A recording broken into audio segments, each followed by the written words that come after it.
Welcome to Human Resources for the People. It's a human capital revolution.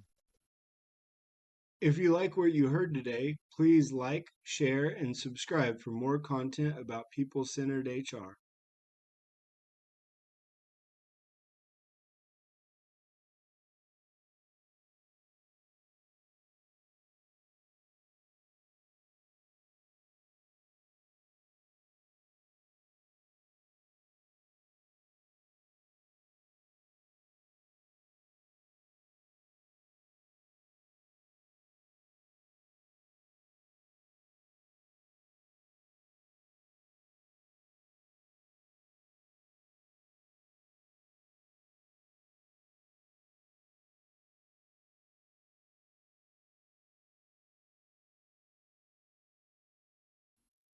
Welcome back to Human Resources for the People.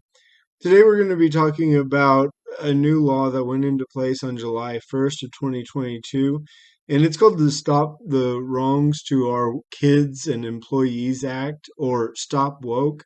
It's set to go into place in Florida. It was signed by Governor Ron DeSantis, and it's amending the Florida's employment discrimination laws.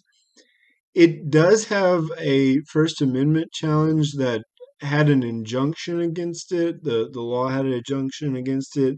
But on June 27th, it was given the go ahead and take effect.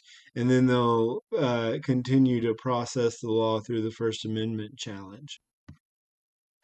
Under this act, it creates an unlawful employment practice for employers with 15 or more employees that requires training that espouses, promotes, advances, inculcates, or compels an employee to believe any of the following notions. And we'll go over them right now because they're fairly unique to Florida, kind of interesting. And if you're an HR practitioner, they affect your DEI compliance. If you're an employee caught up in the mix, it also affects your future with the employer. So let's take a look at what it uh, forbids employees to learn in their training. The employer can't require the employee to train on the idea that individuals' privilege or oppression is inherently determined by their race, color, sex, or national origin, that members of one race, color, sex, or national origin cannot and should not try to treat others without respect to race, color, sex, or national origin, and further, that an individual based on his or her race, color, sex, or national origin bears responsibility for or should be discriminated against or treated adversely because of past actions of his or her ancestors. Further, the new law forbids employers from training or requiring training that an individual due to their race, color, sex, or national origin bears responsibility for prior actions committed by other members of the same race and therefore must feel guilt, anguish, or other emotional distress because of those supposed actions, or that some virtues, including merit, excellence, hard work, etc., are inherently racist or sexist or were invented by members of certain races, sexes, colors to discriminate against others. So what does this all mean? Seifert and Shaw say, well, it's not really clear. It's not very um, point blank. Frankly, most DEI programs in this world don't have these components of intersectionality, which you see in what's called critical race theory. That's not typically um, something that DEI, diversity and inclusion professionals would include, but it does happen. Frankly, this seems like something that's more relevant to the schools than it is to the employers.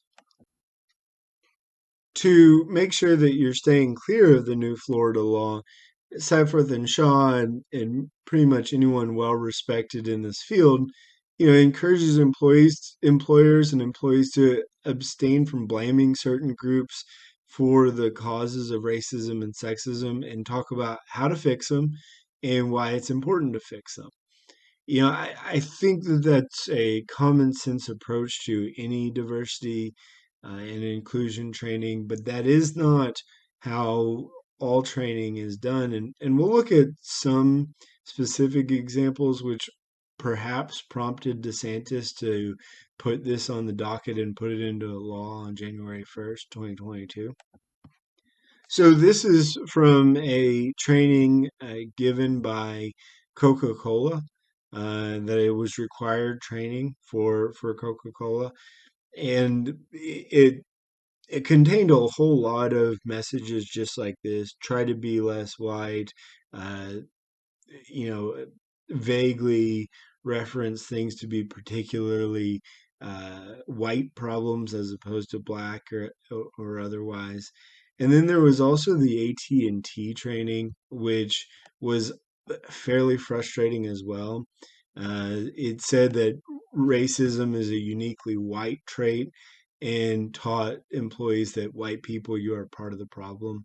These came up fairly recently, and I assume they're what prompted the discussion and what prompted DeSantis to complete and sign a law like this. So, what do you think about this? I think it's somewhat creating a law for a problem that doesn't really exist.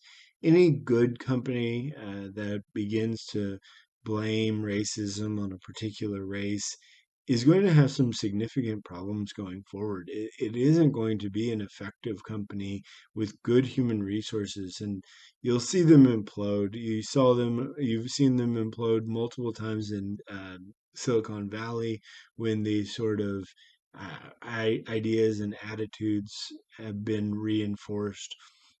And so I think that, the free market should somewhat decide this.